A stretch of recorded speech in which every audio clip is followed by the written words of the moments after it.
In this lecture, I'm going to introduce the measure of polarity and explain its relevance to 3-bet pots out of position. We're going to introduce polarity as a measure of contextual playability. We're then going to discuss the relationship between polarity and payoff asymmetry and learn why this matters in 3-bet pots out of position. And we're going to take a look at how a selection of hands' polarity varies as we vary the width of the initial opening range. Let's discuss contextual playability first. We've already seen that the average equity of a hand varies dramatically according to context in which it is played. For example, hands with dominated pairs drop a lot in their average equity if they expect to face ranges with a high card focus. But there are more factors to the value of a hand than its average equity. Experienced poker players often use the qualitative term playability to describe these factors. But the problem with this is that playability is a comfortable hand-wavy term where everyone gets to feel smart for understanding it, but nothing has really been said. So you're going to hear a lot of video makers will use the term, I'm going to play this hand because it's playable, which is essentially a tautology, and you're expected to just agree with them and feel that the fact that it's connected or the fact that it's double suited makes it a bit more playable. But the problem is if you're not able to articulate why, you don't even know whether the associations that the video maker has with that hand are well calibrated, or that your associations are the same as those that he had. So you may both agree that a hand is playable, but you have no way of assessing whether or not your evaluation of that is true. So that problem is that a purely qualitative interpretation of playability leads a player to construct at best inaccurate and at worst misleading labels for hand classes.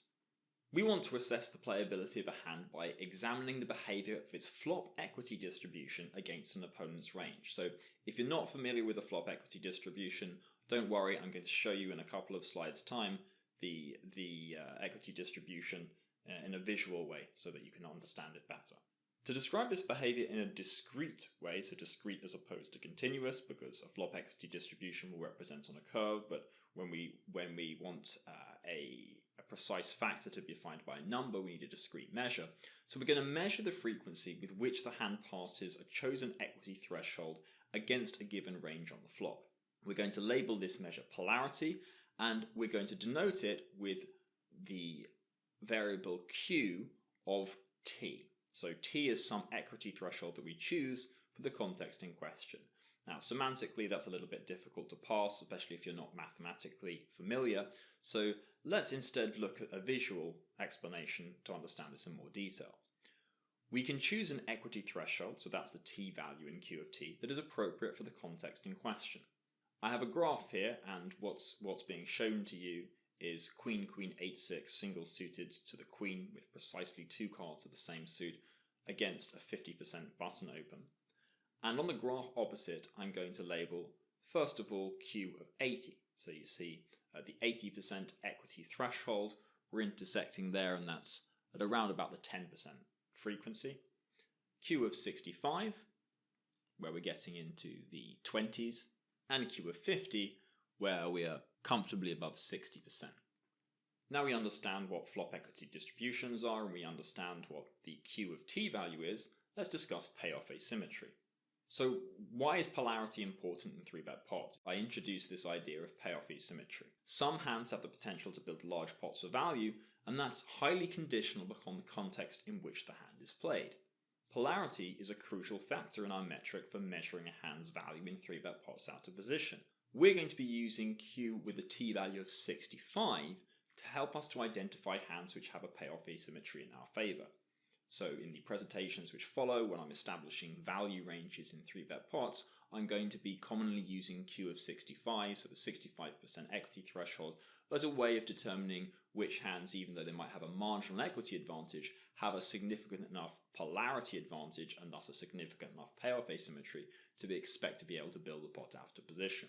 So when our opponent has the positional advantage, a hand must either have a very strong equity advantage, a high polarity, or both to be considered a value 3-bet. Hands with a strong equity advantage can expect to win the pot at showdown a large fraction of the time, and so this justifies building the pot pre-flop despite your opponent's positional advantage. Hands with high polarity can inflate the pot on a large enough fraction of flops to compensate the losses incurred on the flops which they miss, which will typically be in smaller pots. We've got a couple of graphed examples here. So the first one, we're going to be looking at facing a cutoff open. And I've started with ace, queen, queen, 6 suited to the queen. So you'll note some small details like the fact that the 6 is making almost negligible contribution to the hand there. The fact that the queen high suit is not as dominant as the ace high suit. And we see that the equity advantage for this hand is 55%. And we're going to compare this with ace, king, 10, 9 double suited. So here the equity is also 55%.